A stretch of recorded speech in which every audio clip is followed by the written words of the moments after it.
Alright, so we're here for the breakdown of the Abzan Rally deck piloted by Ray Todd, which beat me in the finals of the Star City Games Standard Open in Richmond last weekend. I mean, this is the deck. You watched me play a bunch of rounds with it, and it looked pretty sweet. I think there are some minor flaws that could be tweaked. The first one that I noticed is how awkward Mogus's Marauder felt in your hand. And I guess you want to play a bunch of them so that you have a higher likelihood of just drawing them off of Collect a Company, or sorry, hitting them off Collect a Company, or hitting them off Seder Wayfinder, because you don't really want to draw them. One thing I thought the deck lacked was enough copies of Nantuko Husk to really make sure that you can always rechain your rallies. The Fleshbag Marauders were great at helping you make sure you had a stock graveyard. They, hit your opponent's stuff, which was awesome, and they drew you a bunch of cards with Grim Hair specs. But there were a couple times where I really wish I had an Nantuko Husk and just didn't hit one because I only have two in the deck. I will say that this is likely the best Collect a Company deck I've ever played with or against. Obviously we have Den Protector and Elvish Mystic to hit, and those are kind of bad, but all of your other creatures hitting off of Collect Company are insane.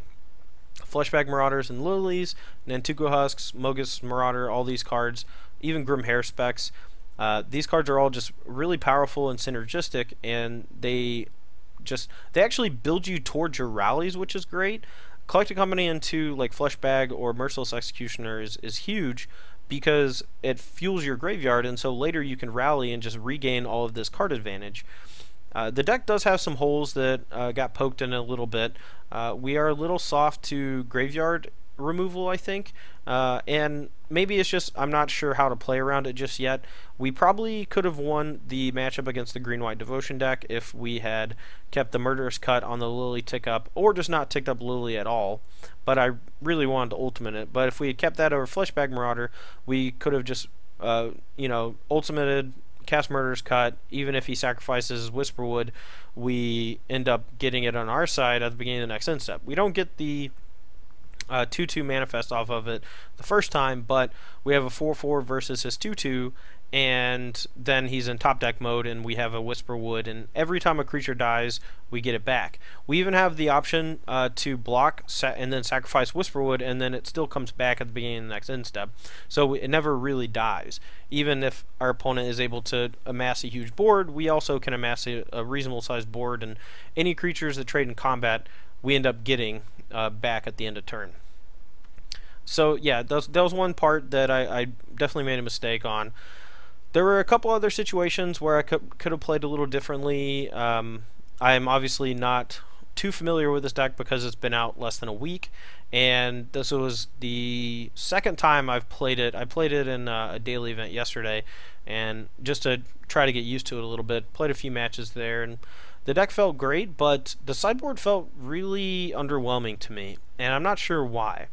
As you saw in the first round, we still had the sideboard change I made, where I thought Murderous Cut is just a significant upgrade to Hero's Downfall, because being only 1 mana to deal with whatever giant threat they have, I think is much more important, and also easier to cast, because the double black is not always easy to do, since we do have 4 copies of Windswept Teeth and 3 basics that don't cast it, and that does come up sometimes. And also Elvish Mystic doesn't tap for black either. But yeah, the Drowned Sorrows felt strange. We have a lot of guys that die to it, and it's kind of hard to play around your own card sometimes, but you make do. It's really good against the red decks. It's pretty good against the token-based decks, and I think you just kind of have to have something like that. I'm just not sure if Drowned Sorrow is that card. This deck obviously gums up really badly at 3 mana. We have Death Mist, Liliana, Husk, Marauder, Merciless Executioner, Hair Specs, and Fleshbag. So it's kind of weird to have a deck that's so heavy on 3s and so light on 1s and 2s, and still only play 20 lands. If our opening hand doesn't have Elvish Mystic or Seder Wayfinder, it probably needs to be mulligan. You probably need to take a mulligan, and I think that that's pretty telling about how this deck is built and how it operates. But for the most part, we didn't have too many mana troubles. I know that Ray played, what 18 rounds with the deck in the open, and he only lost one. He got one draw, and so it's probably as close to as good as it's going to get. We could make some minor changes. Like, I would like to see one less Mogus' Marauder and one more Nantuko Husk, but honestly, if the deck's going to change any, it's going to be very minor. The core of the deck is really powerful. Collect a Company into a ton of 3-drops is really strong.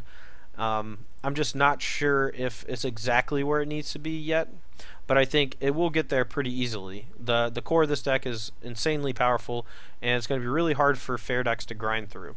The weaknesses of this deck, as you saw in round 3, we played against a Devotion deck, and the way that guy's sideboard was built, it was able to interact with us on 2 different levels. It could go way over the top with Pelucranos and Whisperwood Elemental, and even the Manifest Enchantment, Mastery of the Unseen.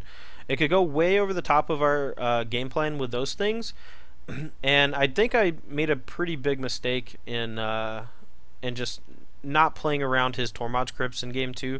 I could have baited him maybe into using them by using the minus on Liliana earlier, but I was a little salty on tilt. Just need to go downstairs and grab my shaker. But yeah, the main deck really strong. Might need a couple of changes. I would like to see more 2-drop creatures or 1-drop creatures in the deck, just to have more things to do on turns 1 and 2, because the deck honestly doesn't have that much, and I don't really want to mulligan any hand that doesn't have a 1 or a 2-drop. The sideboard, the Hero's Downfall is a little clunky. The Anafenzas, I do like where Ray's head's at with those. The Anafenzas do seem like they could be pretty great in any sort of mirror match, but also they survive Anger of the Gods, and if you're expecting someone to be hitting you with that, it is a pretty stout body for 3 mana, and it does help pump your other guys too, so it can apply a lot of pressure to your opponent. The Dromoka's command seems solid against red-based strategies, but I'm not really sure where to bring them in otherwise. They are probably okay against green-white Devotion. They're decent, I think, against a couple other decks that just have random enchantments in it. And it is one of your just disenchant effects that you can play if your opponent has Thopter Spy Network or something similar that they're trying to do to you to go along with the Reclamation Sage. The 6 Fleshbag type creature in the sideboard I think was great. I kind of want to get another one into the main deck. Just don't really know how to fit it. Way too much stuff going on for me to really grasp everything and clump it together right now. Irrational Cleric, also phenomenal against red decks, and I think you just need to play it. I don't really like Cleric of the Forward Order. That's the new one that I've seen that's been getting a lot of play. It's just a 2-mana 2/2 white creature that gains 2 life for each copy of it in play when it comes into play. And yeah, it can gain a lot of life when you cast Rally the Ancestors, but I'd much rather have creatures that are good no matter when you cast them, and the 3 toughness on Irrational Cleric is a pretty big deal. It doesn't really trade off with a lot of the red creatures. It actually just has a bigger toughness than their guys. Even if they cast a Tarkus command, it still gets all of their token, or still blocks their tokens without dying, which is pretty big, I think. You know, it's just a stout body, and it's just the best cost for what it does. So there's that. But that's basically all I got for the Abzan Rally deck. It felt great. I played pretty mediocrely. Mediocre. I am the definition of mediocrity. There, I said it.